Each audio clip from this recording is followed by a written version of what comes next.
katika kanisa la Full Gospel Bible Fellowship, makao makuu, barabara ya Sam Nujoma, Mwenge, Dar es Salaam. Jumapili ni siku ya Bwana. Inafurahisha siku hii kuwa miongoni mwa maelfu ya watu waliokusanyika mahali pamoja wakimsifu Mungu kwa nyimbo nzuri na kumwabudu katika roho na kweli.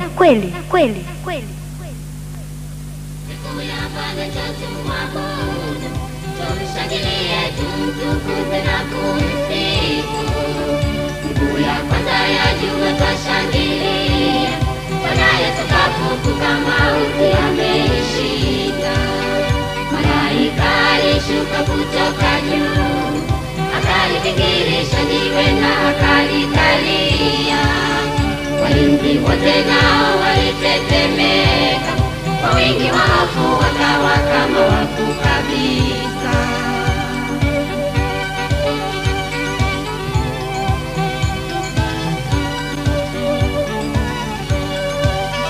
Mungu Baba alitenga giza na nuru. Kwanza alipoumba ulimwengu, Bwana Yesu ndiye nuru ya ulimwengu. Siku ya kwanza ya juma ndiyo aliyofufuka, akitofautisha na manabii wengine, mitume na watakatifu waliotangulia.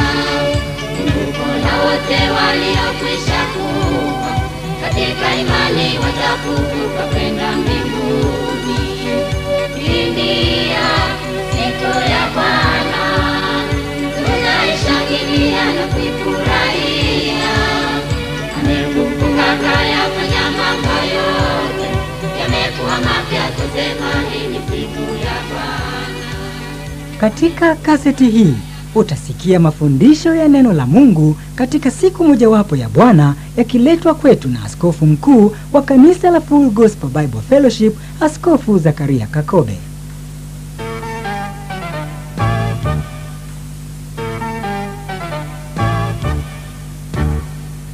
Hakika hutakuwa ulivyo baada ya neno hili lililojaa nguvu ya Mungu. Fungua moyo wako kupokea chakula cha kiroho. Tunapomkaribisha sasa Askofu Zakaria Kakobe.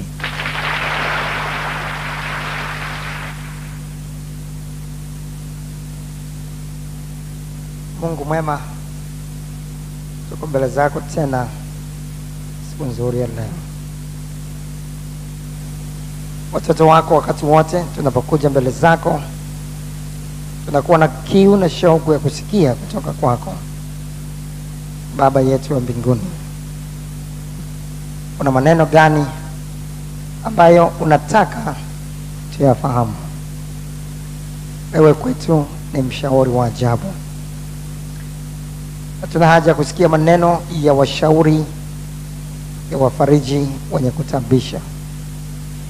Mpe basi kila mmoja wetu kutega masikio yake na kusikia hekima itokayo kwako na kukaa katika hiyo, ili yamkini kumalizia kwetu ni kumalizia kwa ushindi, hata hao waliotutangulia washangilie kwamba yuko mwingine aliyeshinda, ambaye amekuwako pamoja nao, katika jina la Yesu.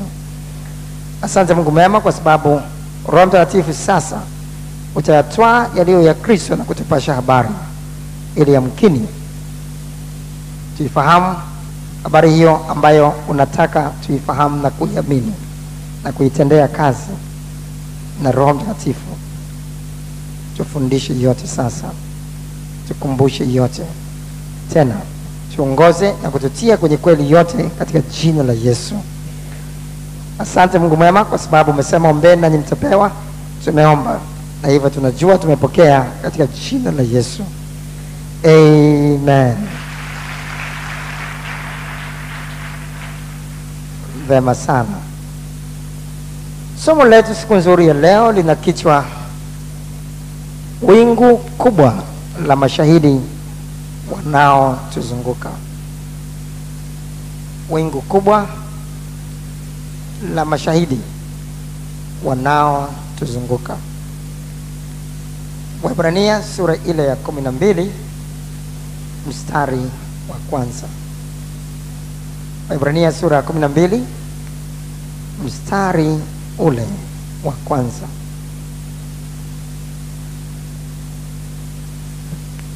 Waebrania sura ile ya 12 mstari wa kwanza tunasoma maneno haya: basi na sisi pia, kwa kuwa tunazungukwa na wingu kubwa la mashahidi namna hii. Angalia maneno hayo kwa makini. Basi na sisi pia, kwa kuwa tunazungukwa na wingu kubwa la mashahidi namna hii, na tuweke kando kila mzigo mzito na dhambi ile ituzingayo kwa upesi, na tupige mbio kwa saburi katika yale mashindano yaliyowekwa mbele yetu. Angalia maneno hayo ya mwisho, mashindano yaliyowekwa mbele yetu. Na sisi pia, kwa kuwa tunazungukwa na wingu kubwa la mashahidi namna hii, na tuweke kando kila mzigo mzito na dhambi ile ituzingayo kwa upesi, na tupige mbio kwa saburi katika yale mashindano yaliyowekwa mbele yetu. Tumezungukwa na wingu kubwa la mashahidi. Neno shahidi linatokana na neno martus la Kiyunani, ambalo kutokana na neno hilo tunapata neno la Kiingereza martyr, linalozungumzia mtu ambaye atasimama imara katika imani hata pale imani hiyo inapokuwa inampelekea kufa, bado mpaka katika mauti yake atakuwa katika imani hiyo bila kutetereka. Mtu hiyo anaitwa shahidi. Lakini hiyo ni moja tu ya tafsiri ya neno hilo.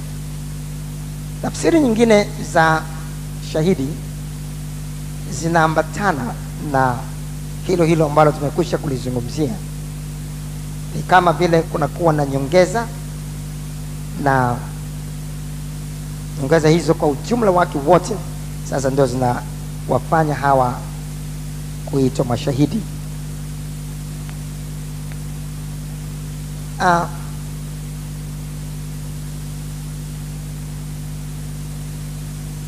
Shahidi, kama wengi wetu tunavyofahamu kule mahakamani, shahidi kazi yake inakuwa kumtetea mshtakiwa au kumtetea mshtaki, ili yamkini mbele ya mahakama ionekane yule mshtaki au yule mshtakiwa anasema kweli, kwamba yale anayoyasema ni kweli, yanathibitishwa maneno yake na shahidi. Na kwa sababu hiyo sasa, yeyote yule ambaye ni mshtakiwa au ni mshtaki atafurahi na kushangilia pale anapoona kwamba ana shahidi ambaye anamfanya kuwa katika nafasi ya kushinda. Sio tu atampenda upeo, lakini atajivunia kwamba ana shahidi wa namna hiyo, kwa sababu anampa kushinda kesi ile. Kaka zangu, dada zangu, hatuna budi kufahamu kwa makini vile vile kwamba kuna mashindano kati ya Mungu na Shetani ambaye ni adui yake mkuu. Mungu huyu pamoja na Shetani ambaye ni adui yake mkuu wanashindana wakati wote. Na ndio maana maandiko yanasema sehemu nyingine katika Efeso sura ile ya 6, kushindana kwetu si juu ya damu na nyama, bali ni juu ya falme, mamlaka, wakuu wa giza na majeshi ya pepo wabaya katika ulimwengu wa roho. Kushindana kwetu. Na hapa katika Waebrania 12 tumesoma katika mstari wa kwanza mashindano yaliyowekwa mbele yetu. kuna mashindano kati ya ufalme wa Mungu na ufalme wa Shetani, na mashindano haya yako mchana na usiku wakati wote. Na kwa sababu hii hatuna budi kufahamu kwa makini, inapotokea kuna jambo lolote lile katika ufalme wa Mungu ambalo linaonyesha kushindwa. Sasa kushindwa kwa yeyote katika ufalme wa Mungu ndiyo kushinda kwa Shetani, na vile vile kushindwa kwa yeyote katika ufalme wa Shetani ndiyo kushindwa kwa Mungu, ndiyo kushindwa kwa ufalme wa Mungu. Maana nini? Inapokuwa inatokea sasa mtu huyu aliyekuwa mlevi sana kupindukia,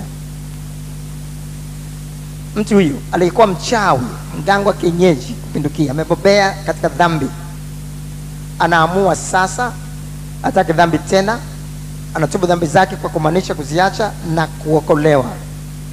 Hapo ufalme upi umeshinda? Ufalme upi umeshinda? Ufalme wa Mungu. Sawa sawa kabisa. Yeyote mwenye dhambi aliyekuwa anamtumikia Shetani katika maisha yake yote, sasa ameamua kumgeukia Mungu na kumtumikia. Sasa Shetani ameshindwa katika hilo. Lolote lile ambalo limeuharibu ufalme wa Shetani sasa linamtukuza Mungu, tayari ufalme wa Mungu utakuwa umeshinda kwa jinsi hiyo.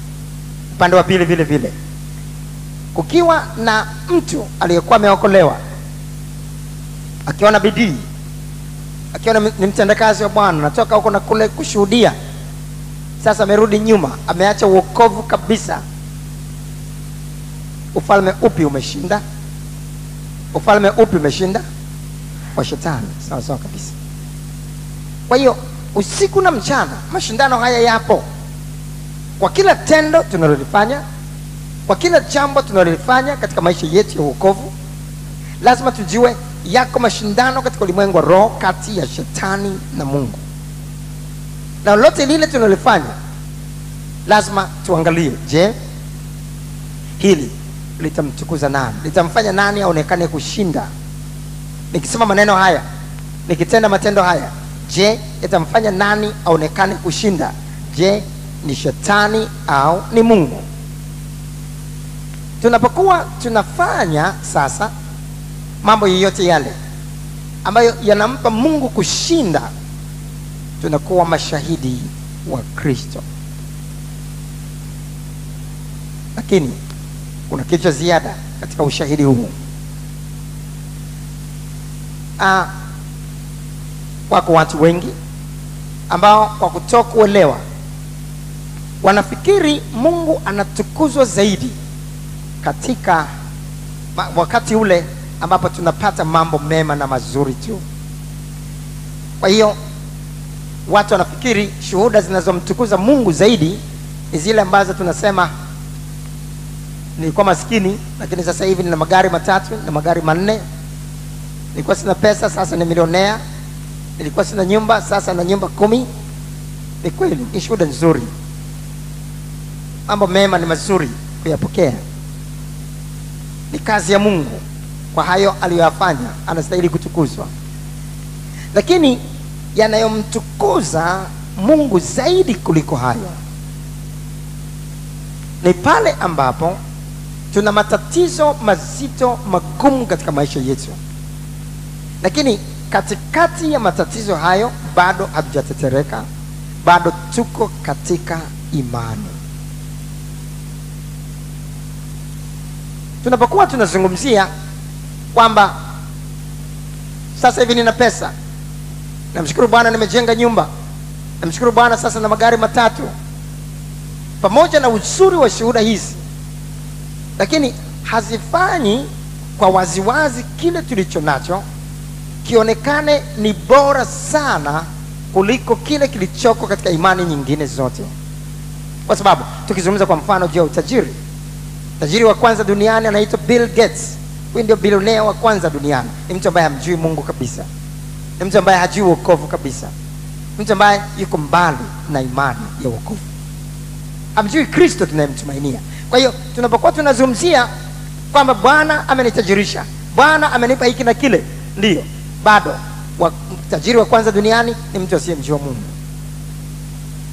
Watu wote ambao wana matajiri wakubwa wengine duniani, watu kama kina Toyota ambao tunaona magari haya Toyota, mtu huyu anaitwa Toyota kule Japan, kila mwaka anachukua yale magari ya Toyota kwa mamia kwa mamia, anakwenda kuyatoa kafara kwa miungu kama shukrani kwa utajiri wake, na ataweka mahali kwenye miungu yake, alafu atakuta hayapo, anasema miungu imechukua, kumbe ni watu fulani wameiba tu yale magari. Na ndio watu hawa matajiri duniani amjui Mungu, wanaabudu miungu. Unaweza kuona. Kumbe basi tunaposema Bwana Yesu ni mkuu, kwa Yesu kuna raha, kwa Yesu kuna kufanikiwa. Angalia sasa, Bwana amenipa simu hii ya mkononi. Hata machangudo wana simu za mkononi 2, 3, 3. Hata waganga kienyeji wana simu za mikononi siku hizi. Wanawasiliana wao kwa wao, kuelezana shetani amepita wapi, wamfuate wapi. Na kwa hiyo kuna kitu gani cha mvuto kwa watu wenye imani nyingine? Lakini kitu kinachoshangaza watu wa imani nyingine na kinachomfanya Mungu kujivunia ni pale ambapo tunasimama katika imani bila kutetereka pamoja na magumu tulionayo. Si jambo la ajabu kabisa kuona mtu anashangilia, anafurahi, anaenjoy kwa sababu ametendewa mema. Mtu yote anaweza kufurahi. Kama mtu huyu mwingine anakupa mema, anakupa mazuri, wakati wote anakupa mazuri, wakati wote inakuja tu automatic kwamba utamfurahia, utampenda, utamshangilia. Sasa tunaposema kusujudu ni inazungumzia kupenda.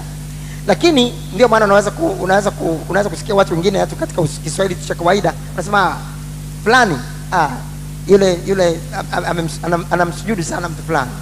Inazungumzia kupenda, lakini ni kupenda kusikokuwa kwa kawaida. Ni kupenda kuliko lolote lile jingine ulilo nalo katika maisha yako. Na tunaposema tunamsujudia Mungu, kimsingi tunazungumzia kumpenda Mungu kuliko vyote, kwa akili zetu zote, kwa moyo wetu wote, na kwa roho yetu yote. Yesu akasema, ambaye anampenda Baba kuliko mimi anistahili. Tena anayewapenda ndugu zake wa kiume au wa kike au watoto wake kuliko mimi anistahili. Tukipenda chochote kile kuliko Mungu, tayari hicho ndio tumekifanya Mungu wetu. Kumpenda Mungu maana yake kumpenda kuliko vyote vingine, kuliko wote walioko duniani na mbinguni. Kama mtakatifu yule katika Zaburi 73:25 anaposema, sina cha kupendeza duniani wala mbinguni ila wewe. Huko ndio kumsujudia Mungu, kumpenda Mungu kuliko vyote. Unaweza kuona? Sasa basi ni rahisi kumpenda yeyote, kama tulivyozungumza. Kumpenda mume kwa sababu analeta vitu vyote, kumpenda baba kwa sababu kila kitu unachokitaka unakipata. Lakini na hilo si la ajabu katika jamii. Kinachoshangaza ni pale ambapo tunaweza kuendelea kumpenda Mungu kwa mioyo yetu yote, kwa akili zetu zote, kwa roho yetu yote, pamoja na kukosa hili au lile, pamoja na mazito na magumu. Hapo sio tu tunafanya ufalme wa Mungu ushinde, lakini tunamfanya Mungu ajivunie sana. Tunakuwa ni mashahidi kweli. Tunakuwa ni mashahidi kweli kweli wa Mungu. Mungu anajivunia. Tunazidi kuonyesha kwamba hakuna Mungu kama yeye. Kimsingi kuokolewa, kumpenda Mungu, kumpenda Bwana Yesu ni kuthibitisha mbele ya watu wote kwamba hakuna aliye mkuu kama Yesu. Hakuna nabii kama yeye, hakuna mwanadamu kama yeye, hakuna yeyote, hakuna mfalme kama yeye. Yeye ni mfalme wa wafalme. Hakuna bwana yeyote kama yeye. Yeye ni Bwana wa mabwana. Hakuna tabibu au daktari kama yeye. Yeye ni tabibu wa matabibu. Hapo sasa ndipo tunamkiri Yesu sio tu kwamba ni Bwana, lakini ni Bwana wa mabwana, ni Bwana mkubwa. Na kumbe basi tunapokuwa tunampenda sasa kuliko wengine wote, bila kujali mazingira yoyote tulionayo, ndipo shetani anapopata shida, na ndipo Mungu anapojivunia kwamba kweli sisi ni mashahidi. Tunathibitisha ile kweli kwamba Yesu ni Bwana wa mabwana, kwa sababu wengine wanapendwa tu kwa sababu ya mazuri, lakini mazuri yale yakiondoka, upendo ule umekwisha. Lakini Bwana wa mabwana Yesu Kristo, angalia, watu wanampenda pamoja na yote mazuri au mabaya. Wakati wa Ayubu mtumishi wa Bwana, maandiko nasema duniani pote kulikuwa hakuna mtu yeyote aliyemcha Mungu na kuepukana na uovu kama Ayubu. Na maandiko yanasema nini? Maandiko yanasema ikawa Mungu na shetani wanaojiana. Mungu anajivunia, anasema shetani, umemwangalia mtumishi wangu Ayubu, umemwangalia mtu huyu aliyeokolewa Ayubu, jinsi anavyonipenda, jinsi anavyonisujudia, jinsi alivyoepukana na uovu, jinsi ambavyo amekaa katika usafi kabisa na kuwa hana shughuli na wewe kabisa. Shetani akatoa hoja. Angalia Ayubu sasa sura ya kwanza. Ayubu sura ile ya kwanza mstari ule wa 7 mpaka mstari wa 12. Ayubu 1:7 mpaka 12. Bwana akamuuliza shetani, umetoka wapi wewe? Ndipo shetani akamjibu Bwana na kusema, natoka katika kuzunguka zunguka duniani na katika kutembea huku na huku humo. Kisha Bwana akamuuliza shetani, je, umemwangalia huyo mtumishi wangu Ayubu?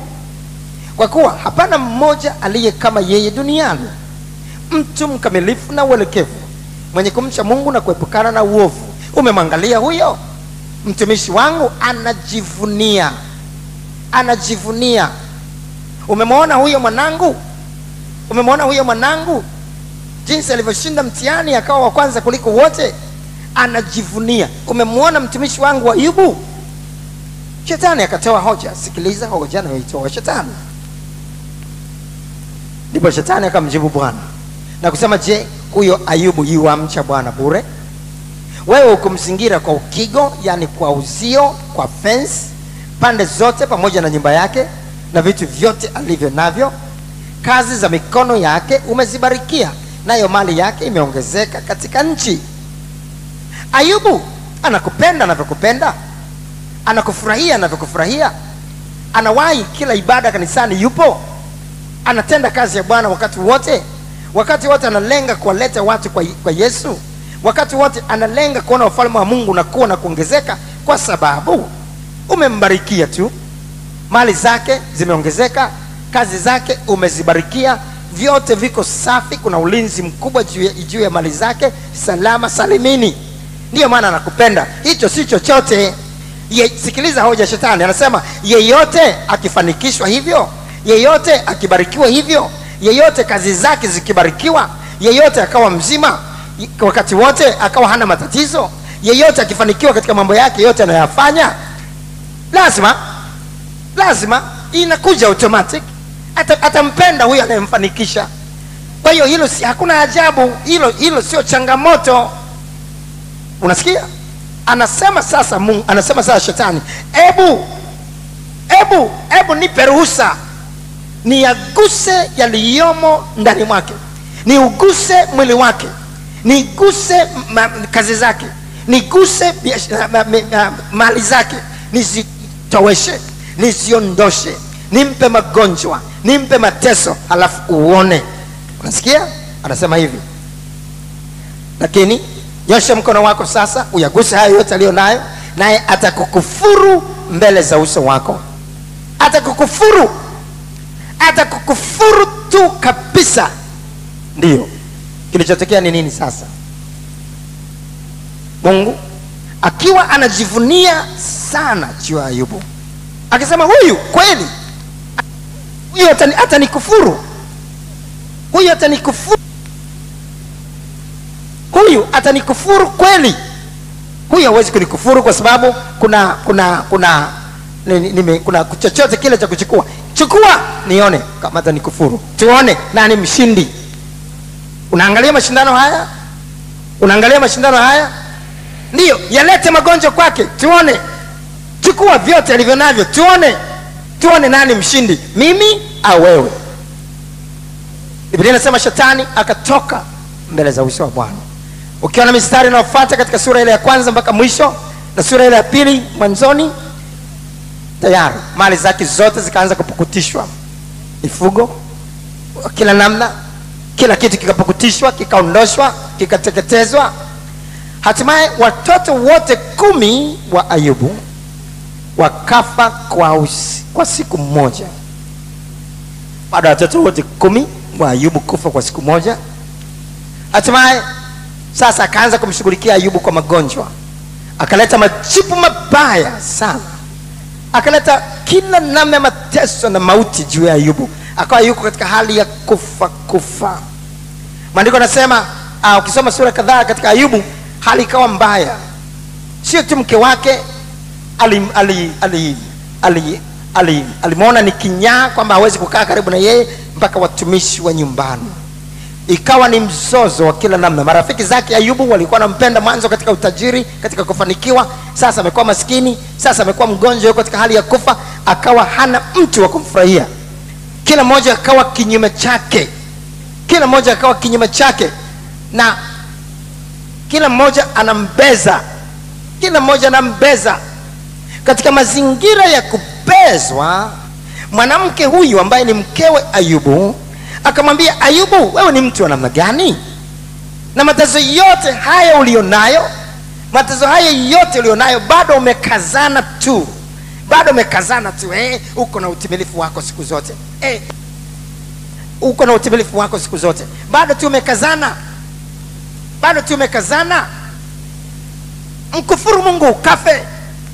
Huyu Mungu gani sasa ambaye, angalia, tunateseka namna hii ni kama hatuoni. Tunahangaika namna hii, kila kitu kimeibiwa, kila kitu kimechukuliwa, mali zetu zote zimeteketezwa, ni kama hatuoni. Hii ni nini? Wewe bado umekazana tu.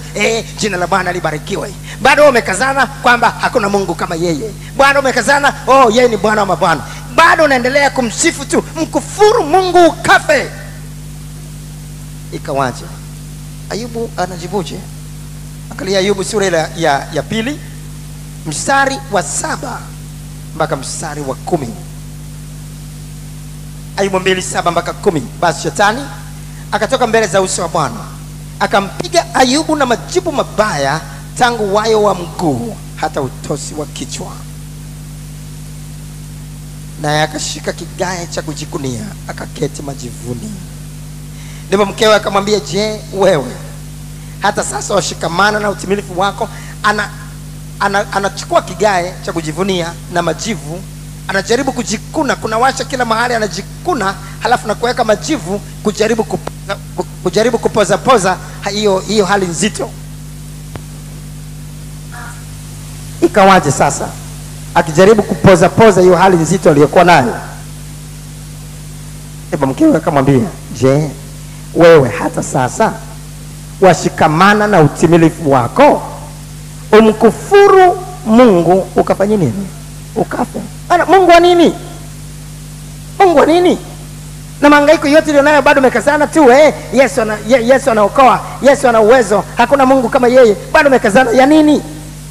Lakini yeye akamwambia, wewe wanena kama mmoja wa hao wanawake wapumbavu anenavyo. Je, tupate mema mkononi mwa Mungu, nasi tusipate na mabaya? Sikiliza maneno hayo ya Ayubu. Wewe unanena kama mmoja wa wanawake hao wapumbavu wanenavyo. Je, tupate mema mkononi mwa Mungu, nasi tusipate na mabaya? Katika mambo yote Ayubu hakufanya dhambi kwa midomo yake. Huyu ndio shahidi. Huyu ndio anaitwa shahidi wa Mungu, ambaye Mungu anajivunia, ambaye analeta ushindi katika ufalme wa Mungu. Na shetani anaonekana si kitu si chochote, kwa sababu shetani, kama watu wanamwendea kutafuta mazuri kwa waganga wa kienyeji, wakikuta hakuna mazuri yanayoendelea, wanamwacha, wanamtafuta Yesu. Na hapa anaonekana si chochote si lolote, kwamba katika mazuri, katika mema, huyu bado yuko amesimama pale pale. Kaka zangu, dada zangu, ni muhimu kuelewa vile vile kwamba wokovu wetu tulionao mbele za watu wasioamini unakuwa changamoto kwa imani zao pale wanapotuona sio tu tunafurahia wokovu kwa sababu mambo yetu yanafanikiwa, lakini tuko katika imani, tuko katika wokovu pale ambapo tuna mazito, tuna magumu, mambo ni mabaya, lakini hatujaacha, bado tunaendelea. Hapo ndipo wanajipima na kusema ningekuwa mimi hapa nisingeweza, ningekuwa mimi hapa nisingeweza. Ndipo hapo anaposema huyu mtu imani yake ni tofauti na dini nilionayo. Katika dini nilionayo mimi sina uwezo, sina nguvu, sina hiyo neema ya kufanya haya anayoyafanya yeye. Ndipo hapo watu wanapokuwa rahisi kuanguka na kutaka kile tulicho nacho na kuuliza tulicho nacho ni nini. Unaweza kuona kwa sababu kinakuwa tofauti. Kama ni swala tu la kupata simu ya mkononi, kupandishwa cheo, kupata magari, hilo linaweza kumfanya mtu yote afurahi tu. Hiyo sio changamoto kwa watu wasioamini, sio. Lakini changamoto ni jinsi gani. Kaka zangu, dada zangu, hapa akasimama Meshaki, Shadraka na Abednego. Aliposimama Meshaki, Shadraka na Abednego, watu wengine wote wanamwabudu shetani, wanaabudu ile sanamu ambayo alisimamisha Nebukadreza. Lakini Meshaki, Shadraka na Abednego wanasema hapana, hatuiabudu sanamu hii na tuko tayari kutupa kwenye moto. Kweli moto umechochewa mara 7, lakini tuko tayari kutupa kwenye moto ule. Hatujali, hatuwezi kuikana imani, hatuwezi kumwacha Mungu aliye hai kwa sababu ya sanamu. Tuko tayari kutupa kwenye moto. Wanatupa kwenye moto, wanaendelea kumsifu Bwana ndani ya moto. Hicho ndio chanzo cha Nebukadreza pamoja na baraza lote la mawaziri kwenda kushangaa. Hao watu ni wa namna gani? Watu hawa ni watu wa namna gani ambao wataendelea kusimama katika imani pamoja na kutupwa katika moto? Watu hawa ni watu wa namna gani? Hatimaye unajua mwisho wake. Mungu wa Meshaki, Shadraka na Abednego awe ndiye Mungu wa wote. Daniel vivyo hivyo. Watu wote, hakuna kumwomba Mungu aliye juu, hakuna kumwomba Mungu aliye hai, lakini kila mtu aombe kwa miungu, sio Mungu aliye hai. Yeyote yule ambaye ataonekana kumwomba Mungu aliye hai atashughulikiwa kipekee na kutupa kwenye pango la simba wakali. Daniel ndio kwanza anafungua madirisha vizuri ili kuendelea kusali kwa kawaida ile alivyofanya kabla ya hapo. Hatimaye anachukuliwa na kutupa kwenye pango la simba wakali.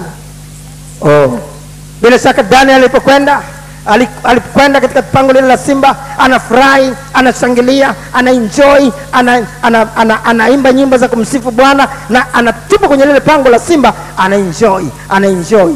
Unajua ndio maana maandiko ukisoma yanasema usiku ule mfalme hakulala usingizi. Hakulala usingizi. Kila kitu mpombe nini havina maana. Anawaza huyu mtu ni namna gani? Watu wenye imani ya namna hii ni watu namna gani? Mtu anaenda na furahi, anashangilia, anaimba, anamsifu Mungu pamoja na kwenda kutupa kwenye pango la simba, bado anashangilia. Huyu ni mtu wa namna gani? Mapema anakwenda kuangalia. Daniel anaisikia sauti ya Daniel. Unajua mwisho wake. Mungu wa Daniel awe ndiye Mungu wa watu wote. Hapa alikuwepo Paulo na Sila. Alipokuwepo Paulo na Sila, sasa hawa nao wametoa pepo kwenye pepo waaguzi wametolewa, waliokuwa nawapatia bwana zake faida. Sasa ikawa hali ni mbaya kila mahali, wakachukuliwa kwamba watu hawa ni watu ambao wamekuja kuiharibu tu imani yetu, ni watu ambao wanataka kutuondoa mbali na desturi za Kirumi, tupe nje. Wakawakamata, wakawavua nguo, uchi wa mnyama, wakawapiga bakora. Baada ya kuwapiga bakora, damu zinachuruzika kila kona, kila mahali. Hatimaye wakawatupa gerezani, wakawatupa gerezani wakiwa wamefungwa minyororo, wamefungwa mikatare, na wakatupa kwenye chumba cha ndani katika hali nzito, damu zinachuruzika kila kona, kila mahali.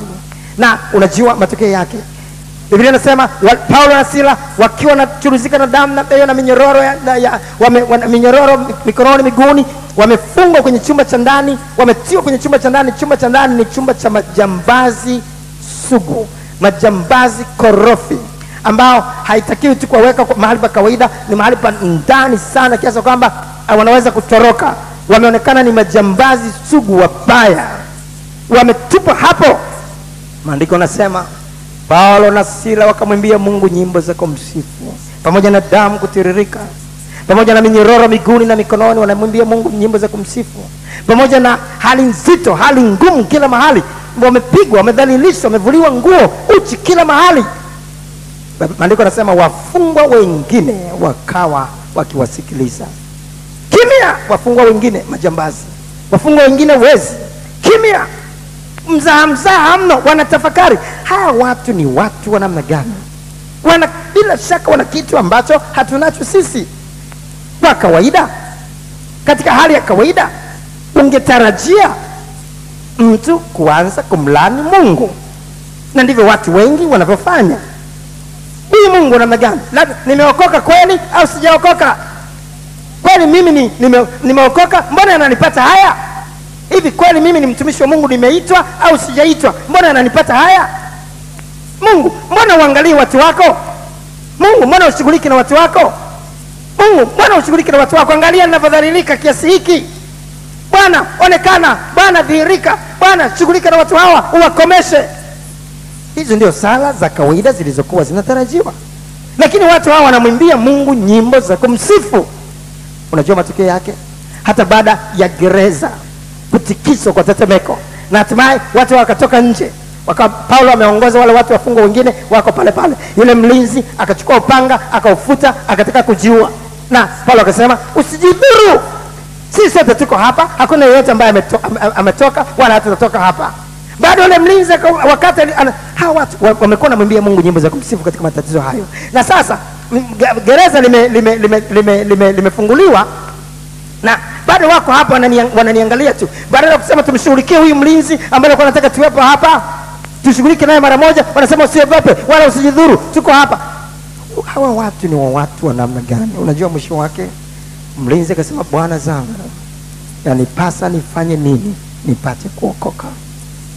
Hao ndio mashahidi wa Mungu. Watu na mimi ndio mashahidi wa Mungu, ndio mashahidi wa Mungu.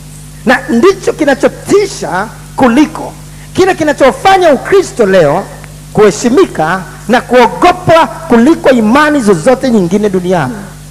Ni jinsi ambavyo watu wanavyoweza kuwa na kitu cha kusimama imara katika imani yao bila kutetereka. Tomaso, miongoni mwa mitume, yeye nyakati zake za mwisho alikwenda kuhubiri kule India, na katika eneo fulani linaloitwa Kalamina, akiwa ameleta watu wengi sana kumjua Kristo katika sehemu nyingi zinazozunguka.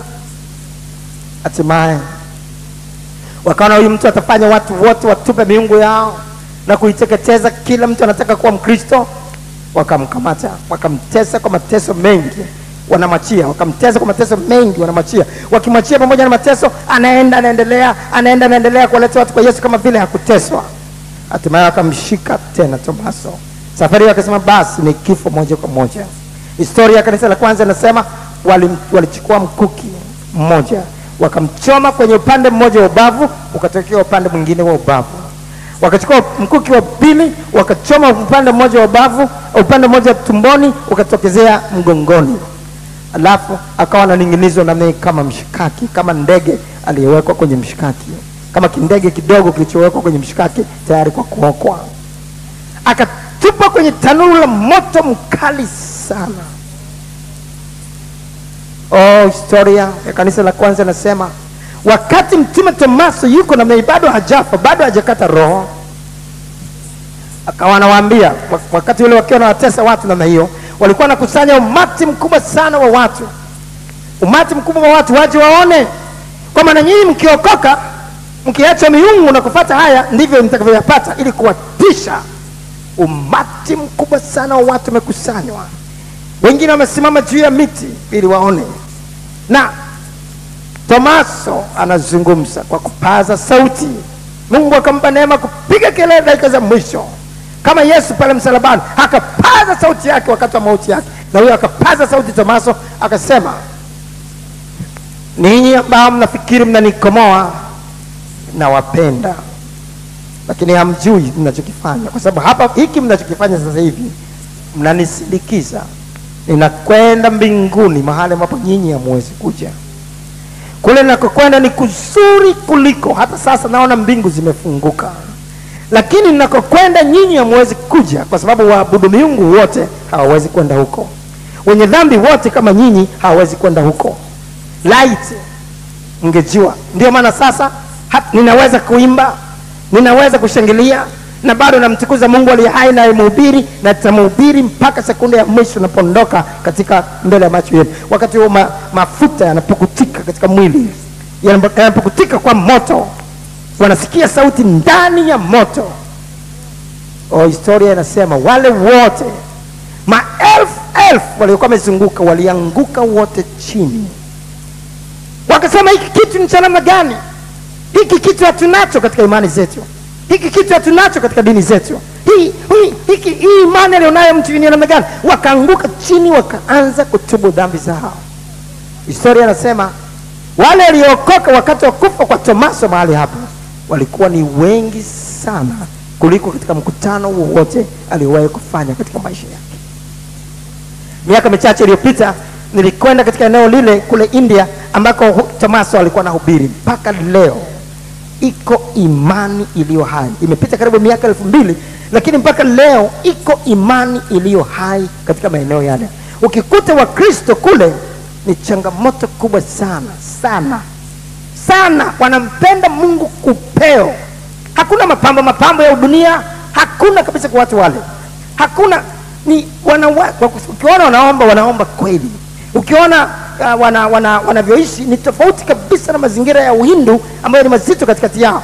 Wako tayari hata kufa, na watakwambia imani yetu imetokana na imani ya Tomaso miaka 2000 iliyopita, lakini bado imani ile iko hai.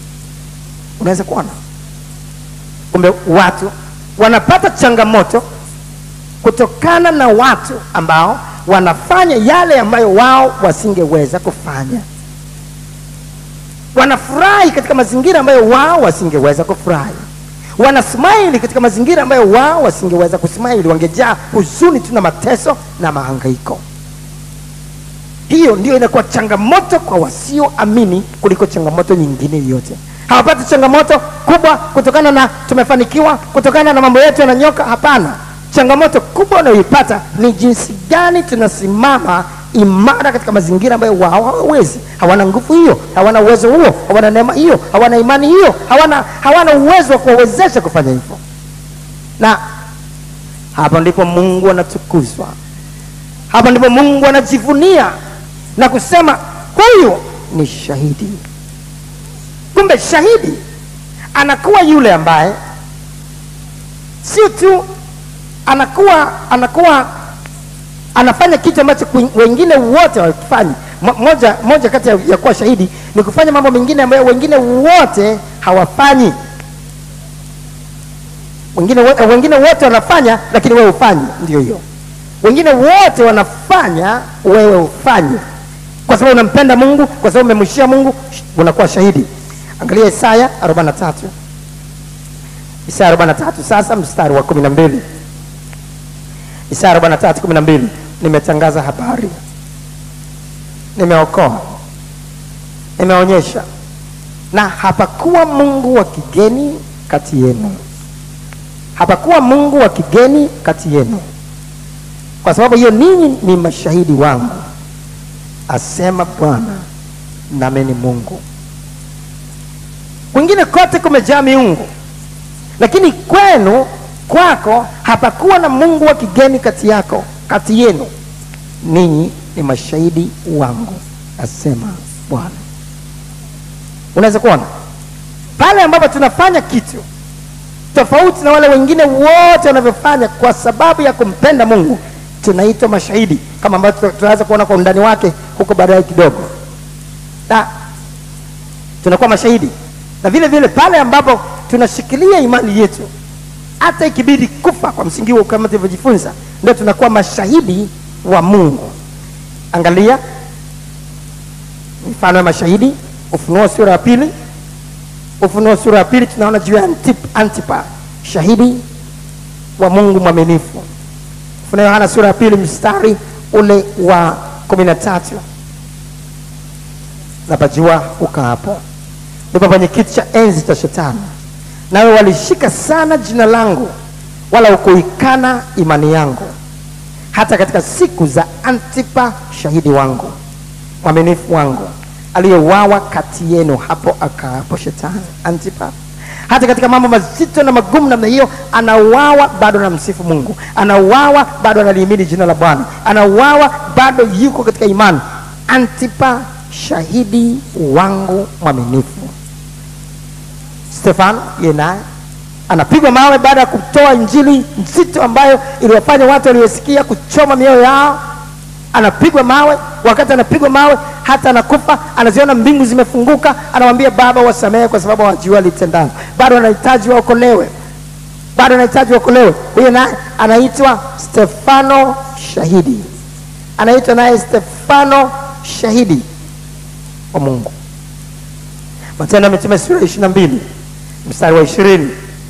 Matendo 22 mstari wa 20.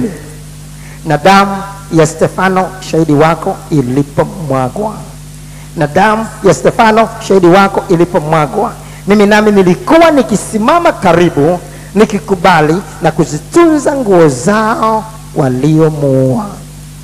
Na damu ya Stefano shahidi wako ilipomwagwa, damu ya Stefano shahidi wako ilipomwagwa. Hawa wanaitwa mashahidi, hawa wanaitwa mashahidi. Kumbe basi, tukiwa tumejua juu ya mashahidi, turudi katika Waebrania.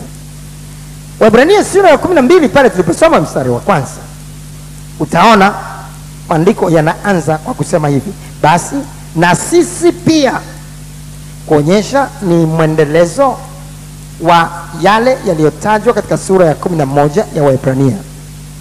Sura ya 11 ni sura ya mashahidi. Sura ya 11 ya Waebrania ni sura ya mashahidi wa Mungu. Kila mtu anayetajwa katika sura hii hataji kwa sababu ya kushikilia imani pale alipopatwa na mazuri, lakini anatajwa kwa sababu ya kuishikilia imani pale alipopatwa na mabaya. Hawa ndio walioandikwa katika Waebrania 11. Utaona kuanzia sura ile ya 11 mstari ya mwanzo, mstari wa 4 anatajwa Habili. Kwa imani Habili anayetajwa hapa, wote tunafahamu jinsi ambavyo alikaa katika mapenzi ya Mungu mpaka alipouawa, mpaka Kaini alipomwinukia na kumuua.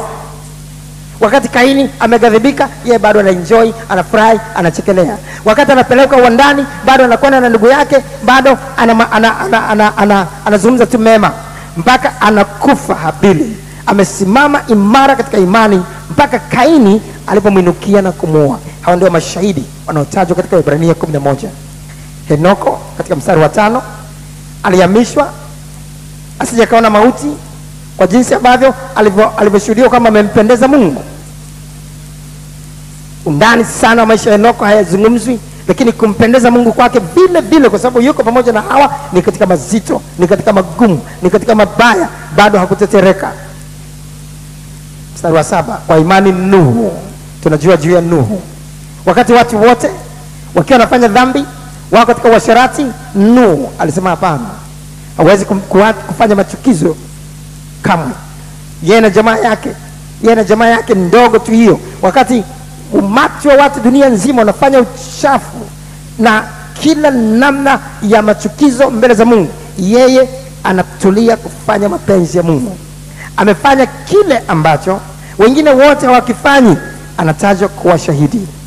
Sio ile tu, kwa imani Ibrahimu, mstari wa 8, alipoitwa aliitika, akatoka asijue aendako. Sio rahisi kutoka na kuacha vyote vizuri mazingira mazuri aliyozoea Ibrahimu kuzuri pale alipokuwa anatoka. Sasa anatoka kwenda sijui aendako, kwamba anakokwenda ni kubaya, anakokwenda ni katika mahangaiko. Katikati ya yote hayo anamtii Mungu, anakwenda. Huyo ni shahidi. Kwa imani Sara, mstari wa 11, kwa imani hata Sara mwenyewe, inataja mwishoni hapo, alimhesabu yale aliahidi kuwa mwaminifu. Sara mwanamke huyu mpaka anakuwa mzee kabisa, umri wake miaka 90, ni mzee kikongwe, lakini bado anamhesabu Mungu ni mwaminifu. Tasa, lakini bado anamhesabu Mungu ni mwaminifu. Tasa na umri mzito namna hiyo, mume wake Ibrahim karibu miaka 100, bado anamhesabu Mungu ni mwaminifu, bado amesimama katika neno la Bwana. Huyo ni shahidi. Katikati ya utasa wa miaka nenda miaka rudi, pamoja na Mungu kusema atampa mtoto, pamoja na Mungu kutoa ahadi kwamba uzao wa Ibrahimu utakuwa kama nyota, kama mchanga wa bahari, bado hali ni nzito. Kama nyota za mbinguni uzao wake, bado hali ni nzito, hakuna mtoto. Hawa wanatajwa kama mashujaa wa imani. Mstari wa 17, kwa imani Ibrahimu alipojaribiwa akamtoa Isaka awe dhabihu. Ndio. Unaona kitu hiki vile vile anajaribiwa imani. Anatajwa kwa miongoni mwa watu kwenye sura ya mashahidi. Kwa nini? Aliweza kumtoa hata mtoto wake, kwamba atolewe kama sadaka ya kuteketezwa. Potelea mbali kwamba ni mtoto, chukua, ni chochote chukua, lakini mimi nitafanya mapenzi yako kwa gharama yoyote. Huyo anataja miongoni mwa mashahidi.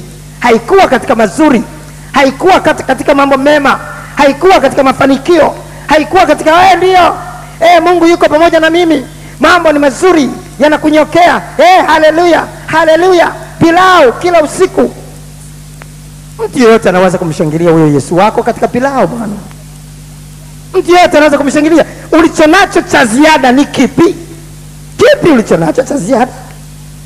Kinachotufanya kuwa na kitu cha ziada, kwamba ni mashahidi wa Mungu, ni kufurahi, kushangilia, kuendelea katika imani katika mazito na magumu bila kutetereka.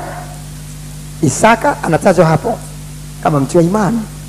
Mstari wa 20, kwa imani Isaka, sisi wote tunajua jinsi Isaka yeye naye alipopita katika miaka mingi sana ya utasa pamoja na mkewe. Hakuna mtoto, lakini hakuna kutetereka. Hakuna kutetereka. Unaweza kuona kwa imani Yakobo tunajua vile vile alivyopita katika mambo mazito magumu, katika wadui mwingi wa Esau, bila kutetereka, na anashindana na malaika wa Bwana bila kutetereka. Ni mashujaa hawa. Kwa imani Yusufu, mstari wa 22, Yusufu sisi wote tunafahamu, wengi wetu tunafahamu jinsi ambavyo alihesabika kama bwana wa ndoto. Ndugu zake walimhesabu kama bwana wa ndoto, na wakamkusudia kumuua. Walipomkusudia kumuua sasa, kwamba mtupe kwenye shimo wamuue, hatimaye wakasema basi tumuuze kama mtumwa. Wakamuuza kama mtumwa kwa msafara wa Ishmaeli, akaenda kuuzwa Misri kama mtumwa. Hatimaye akachukuliwa, akaletwa katika nyumba ya Potifa, akida huyu wa maskari. Na alipoletwa katika nyumba ile, mwanamke huyu mmoja kahaba akamtaka kwa uzinzi. Yusufu akasema, nifanyeje ubaya mkubwa nikamkose Mungu? Siwezi kufanya uzinzi huu. Akatoka, akaikimbia ile zinaa, akaiacha nguo yake pale. Na yule mwanamke akamgeuka, akamsingizia, akasema, naona nguo yake huyu alitaka kunibaka, nimeshika hapa, amekimbia. Akatupa gerezani. Historia inazungumza kwamba alikaa gerezani miaka 12. Jaribu kuwaza, kwa kusingiziwa tu amekaa gerezani kwa miaka 12, na baadaye akatoka. Bado kipindi chote hiki hajatetereka, hajaiacha imani. Asema yani wewe Mungu namna gani? Angalia yote ananipata tu, yote ananipata, tangu huko ni mabaya tu. Wanataka kuniua, wameniuza kama mtumwa. Sasa angalia, wala nimekupenda wewe, sasa angalia, sijafanya uzinzi, sasa niko gerezani. Mwaka wa kwanza, mwaka wa pili, mwaka wa 5. Mungu kweli nimeokoka au sijaokoka? Mbona nakufanyia mema lakini unioni? Bwana unijali? Hakuna kunungunika. alisimama imara Isaka ndani ya gereza. Huyu anatajwa kama shahidi katikati ya mashahidi wa Mungu. Utaona mstari wa 23, kwa imani Musa alipozaliwa akaficha miezi 3 na wazazi wake, kwa sababu waliona kwamba ni mtoto mzuri, wala hakuiogopa amri ya mfalme. Kwa imani Musa alipokuwa mtu mzima akakataa kuitwa mwana wa binti Farao, akaona ni afadhali kupata mateso pamoja na watu wa Mungu kuliko kujifurahisha katika dhambi kwa kitambo, akihesabu ya kuwa kushutumiwa kwake Kristo ni utajiri mkuu kuliko hazina za Misri, kwa kuwa aliyatazamia hayo malipo. Kwa imani Musa alipochukuliwa kama kitoto, alipelekwa ikulu ya Farao, akahesabika kwamba ni binti Farao. Ndio maana maandiko yanasema alisomeshwa katika hekima yote wa Misri kwa maneno na matendo. Alifundishwa mpaka chuo kikuu. Nyakati zile ilikuwa watoto wa Farao walitakiwa kujifunza mpaka chuo kikuu. Nyakati zile za dunia, Misri ndio ilikuwa imeendelea sana katika elimu kuliko sehemu nyingine yote ya dunia. Ndio maana mpaka leo tunaona majengo kama mapiramidi waliojenga miaka maelfu hayo yaliyopita kwa namna ya kushangaza sana, kwamba waliwezaje kujenga majengo hayo nyakati zile za dunia miaka hiyo iliyopita. Na akafundishwa hekima yote ya Misri. Lakini alipomjua Mungu Musa akasema, hii raha yote ya nini hapa? Akatoka. Maandiko yanasema akatoka, akasema, sitaki kuwa binti wa Farao hapa, natoka ikulu hapa, siwezi kukaa katika ikulu katika dhambi.